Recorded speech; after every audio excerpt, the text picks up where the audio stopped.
Welcome to Liza Listens, all the way from France. Today, my guest is Adrienne Jennifer, or AJ, Roskam-Cheung. AJ was born in Hong Kong, raised in the United States, and now resides in France. She's a multilingual hospitality and sales manager at Château Cantenac, an award-winning 47-acre family-owned and run winery in Saint-Emilion, France. Château Cantenac has been the #1 activity or thing to do in Saint-Emilion on TripAdvisor every year since 2014, and also has been awarded 6 consecutive Certificate of Excellence Awards and a Hall of Fame Award. In 2017, Château Cantenac won the Best of Wine Tourism's Jury's Choice Award to recognize the best wineries in Bordeaux to visit. Hi, AJ. Thanks so much for being here. Merci à vous. Thank you for having me, Lisa. Could you please tell us a little bit more about your background and what it was like growing up in different countries? My family moved to San Francisco when I was about 2 years old, and I grew up there for about a decade. But after my parents separated, I actually ended up living in Florida, in Hong Kong, and in San Mateo as well. I ended up going to 2 different middle schools and 3 different high schools. And I remember back then really hating that, hating having to move all the time, leave my friends behind, changing schools, trying to make new friends.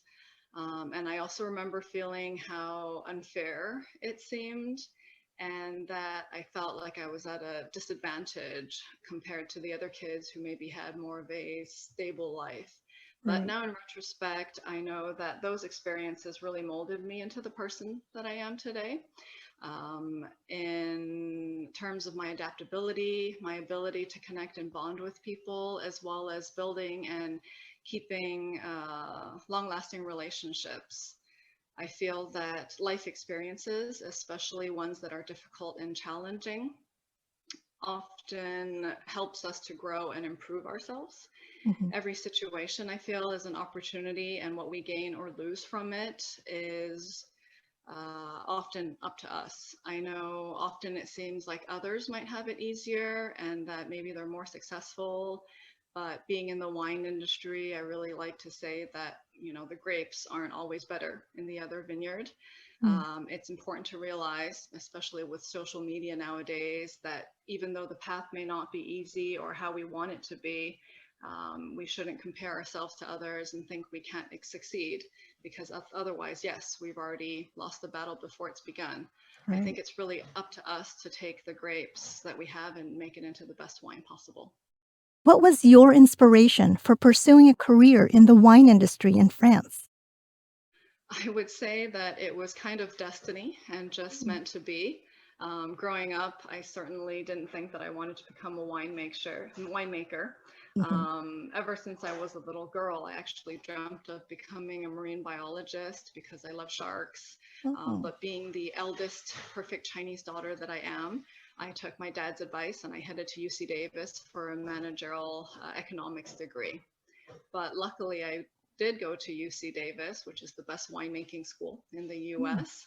And for fun with some friends, end of freshman year, we decided to take Intro to Wine and Winemaking as a general education course. And I fell in love with it. It was so fascinating. I've always loved science more. And it wasn't even just learning about growing grapes and making wine, but all the different aspects before that, and especially afterwards. The packaging, the marketing, the laws controlling wine and alcohol, food and wine pairings, etc. And so I immediately met with an advisor to change degrees. And I was luckily able to finish my 4-year degree in winemaking, along with a minor in managerial economics and French. So ultimately, when it came time to decide between going to Italy or France for a wine internship, of course, I chose France. Figured it'd be better to go to a place where I understand where they're asking me what to do and not mess up anything at the winery. So in 2005, I came to Saint-Emilion and I did a 5-month internship at Château Cantenac, a family-owned winery. Mm. The medieval village is just gorgeous. The wines here are amazing. If you ever get the chance to come to Saint-Emilion, I'd love to have you.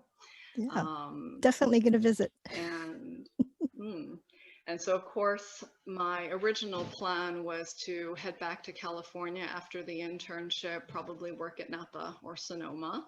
Hmm. But I just really fell in love with the French culture, the country, and in particular, a Frenchman named Johan. So I've now been in France for 16 years. Château Cantenac is a family-owned business. How do you manage work-life balance? Yes, it's definitely a good question. I'm pretty sure that 100% of the people that work with their family will tell you it's not easy and that there's always advantages and disadvantages. Um, I think the key for our family was definitely having each member have a specific role. Mm. And while, of course, you can help others with their tasks, the roles should stay separate. I remember, before we had children and I was working at a different winery managing the wine tourism and sales there, often I would focus on work, work, work, work, work. Um, but after I had children, of course, it's different. You definitely need to spend more time with your family. So I think it's more after having children that I found a better work-life balance. Nice. Um, and ultimately, I think it's even important not only to find balance between work and family, but also to have time for yourself. Hmm. Because, if you're not taking care of yourself and if you're not at your best, then you're not going to be your best at work or to taking care of others. Um, Right. and I think there's a fine line between working hard and overworking yourself. And I think more people definitely need to pay attention to that. What do you think sets your family winery apart from the thousands of others in Bordeaux?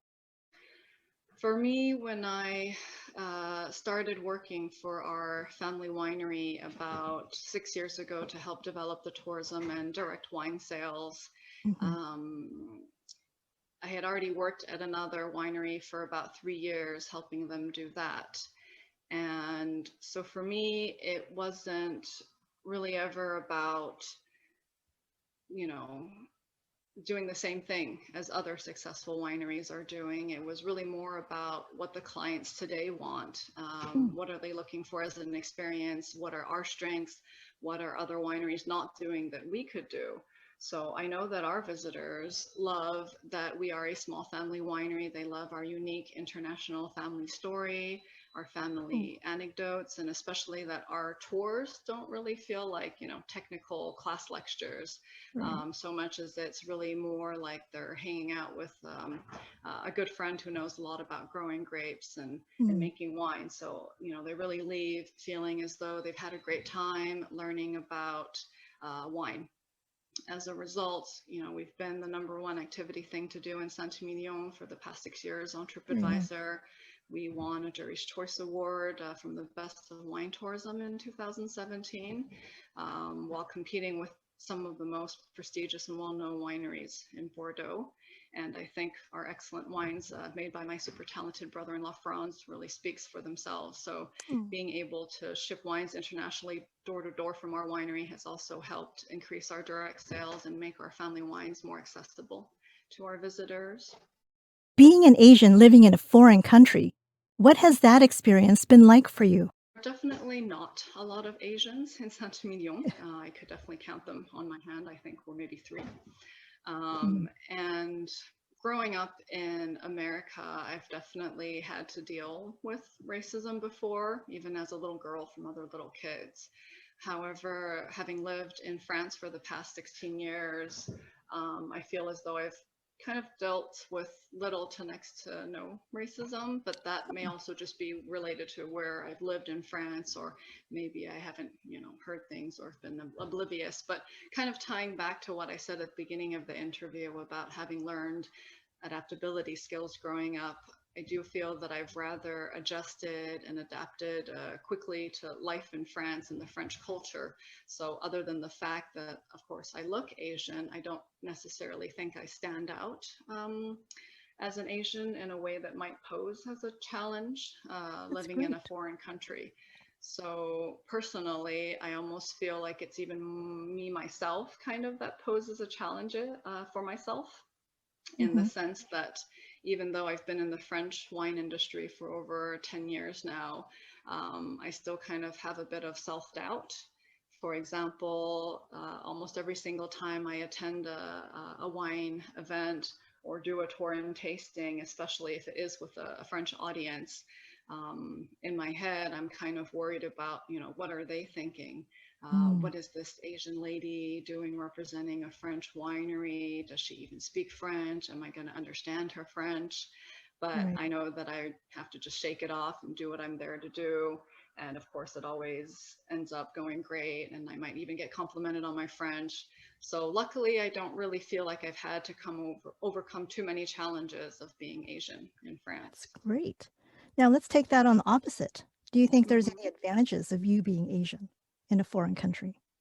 I think one of the advantages of being Asian in France, especially where I am, is that then I definitely do stand out in a positive Mhm. way. People will probably remember me from a previous event or conference because there aren't that many Asians in this area.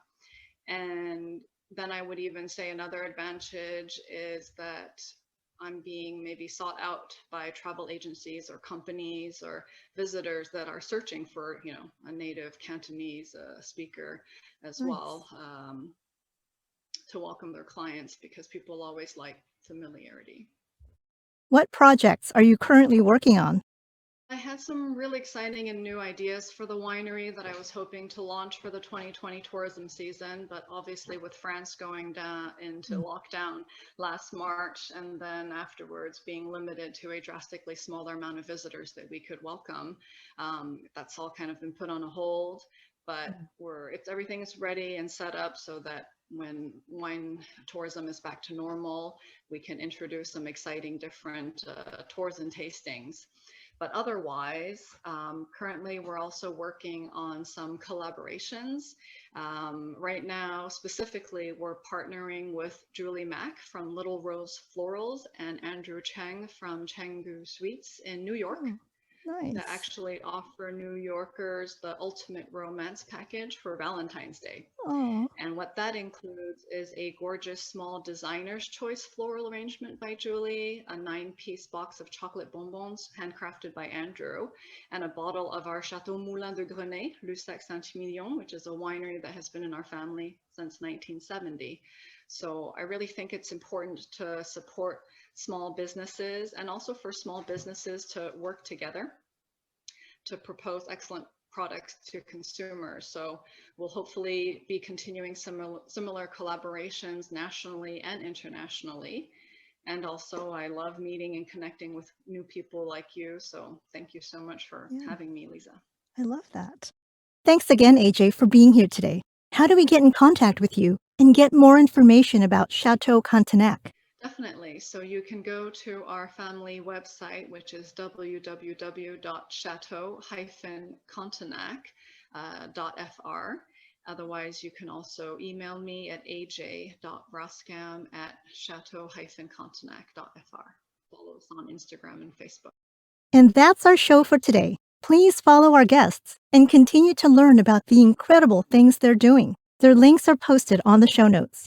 And if you like this content, please subscribe, hit the bell icon to get notifications, like, and share this channel. I'd really appreciate it. I'm Liza Noche. Thanks for watching. Have a great day.